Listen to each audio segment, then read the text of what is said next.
Hey everyone, so this is my 6/7th chemo update session thing. Yes, I was meant to do a 6 update, but I didn't. I was feeling pretty blur for those 2 weeks, just more emotionally as well, and with the videos, it's just like I just don't feel like getting up and doing it. And since I live at home and the house is full, there's like 6 people living at home, it's hard to sometimes have time on my own, and I don't want anyone listening to me when I make these videos. I could probably go into my car, but I don't know, it just didn't turn out. So I was like, well, I'll just make them together with the 6th and the 7th. So here we are. The last 2 chemo sessions have been okay. No big dramas when I've gone to get the chemicals inside of me. There've been no reasons to think that I've developed anything like blood clots or anything. They still don't include the bleomycin in my ABVD, so I guess that's now AVD instead of ABVD. And the nurses keep being surprised that I have hair still, even though it's super thin and very sparse on top. And I've been noticing that, like, when I go to chemo, when I go in the room and I sit down in the chair, I know some people talk about feeling like sick, but like when they sit into the chair, I guess because it's like anticipatory nausea, I don't feel sick. I just feel really tired. Like this like really sudden heaviness kind of like goes over me and I feel incredibly tired. Probably doesn't help that there's like really bright lights, harsh lights, all over the place in the room. So that probably doesn't help with my sensitive eyes. But yeah, it just becomes I become really tired. But yeah, so the chemo itself was fine. My physical symptoms have been once again more on the mild side. The fatigue itself is a pain, but I don't have much mouth pain. I do have a little bit when I eat at the beginning. My bad stomach digestion things seem to have cleared up. And I really do think that those severe bad stomach cramps that I had at the very beginning when I had chemo for the first time or the second time, I think that was probably more that the chemo was just like destroying my body, destroying my digestive system.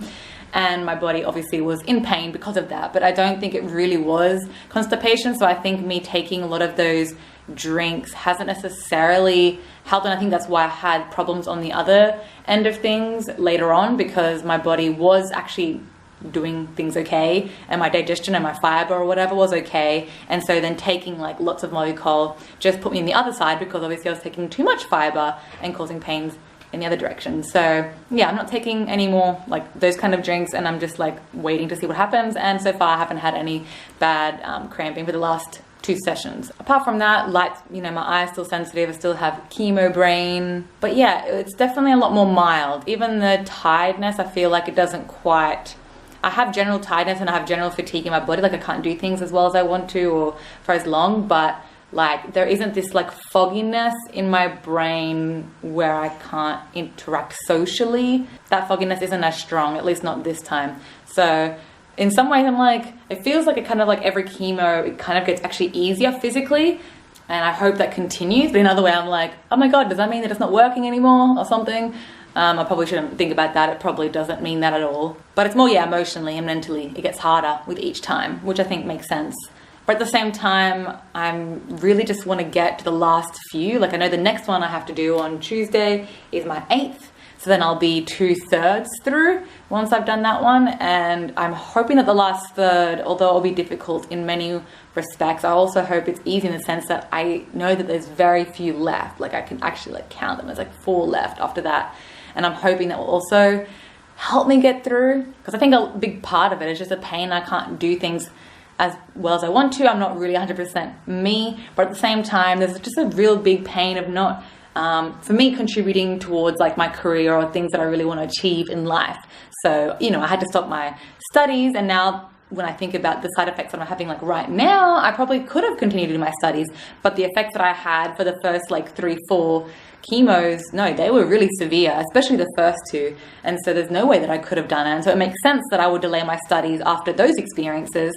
But the experiences that I'm having now with chemo, I could have kept my studies. And so that really puts a lot of like turmoil within me and thinking, oh, I should have continued. I should have done this. I should have done that. And, obviously I have to let go of that. I did what I did. Like I did what I could and I did the best that I could. And all that matters, and I'm still an incredibly young person and I have my whole life and all that stuff. But I really, in my mind, and I'm sure this happens for a lot of people too, I just really have this idea that I want to be able to achieve all these things, you know, before age 30.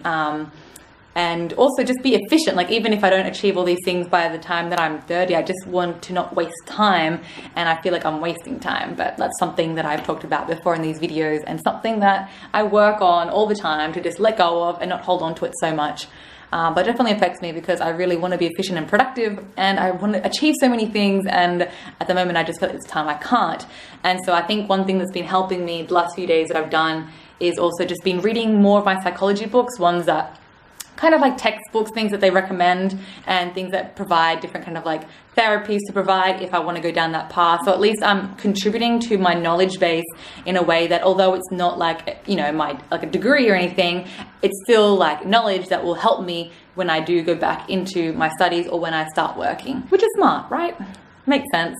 But I just want to do more. Even then, I still want to do more. And I think as well, it's just been bugging me that I just don't feel like an adult. Like, I've just been waiting to like live my life as an independent adult doing all these things, and I'm still stuck at home. And, you know, my parents, as lovely as they are and they're so helpful, but at the same time, you know, they still see me as a child and still see me as their baby. And so like I have to remind them, like, let me do stuff because I want to do stuff. I hate feeling like a baby. Like, I've been wanting to live my life, and this is kind of like, this year was when I was meant to kind of move out and start working on all these things, and I can't, and I just hate it because I've been at home for so long, and I just want to be out of here because I want to be this adult that I know that it's not like, you know, you just move out and all of a sudden your life changes. I know it's not like that, but I just feel like I've been delaying this thing that I've been wanting for so long, to move out, to become more independent, to be in charge of all these things, and, you know, start working towards a career that hopefully I'll really enjoy. And so obviously the cancer and chemo stuff delays all that, and delays it in a way that it's not just the chemo, because it's not like I have all the, you know, my accreditation and all that. I have to wait even more time because I technically had to do 1 year to become accredited at this rehabilitation counselor position that I'm gonna try to do. And so I did the first 6 months, but since my last 6 months I couldn't do, I can't do them in the 6 months after chemo because I have to wait for the second semester. So I still have to kind of wait that extra year. And so I'm like, what do I do in those 6 months? Like, I'm not accredited. I can't really get a job in exactly what I want to try out. Maybe I can obviously contact those companies and see if there's something in the system, even if it's admin, although I don't want to do that. Yeah, so they're just things that I've been thinking of, have been bothering me, and I've been thinking, just, it doesn't matter, just let go of that, just work on what you can do now to contribute to those things and make you feel more like an individual, independent adult, all that kind of stuff. So that's why I've been reading a lot more psych books and sciencey books and things to kind of like, yeah, contribute to my knowledge. Anyway, that's me for the last month-ish, just going through chemo, just seeing people, trying to stay positive and trying to stay happy, and also working on things that have been really getting to me, like not being independent, not being able to move out, and not being able to, yeah, work on my career in the way that I want to, and having it all kind of delayed and all over the place. So that's just been me and kind of how I've been dealing with that for the last month. Anyway, so I'll see you all in the next video. Hopefully it won't take so long. Take care. Bye.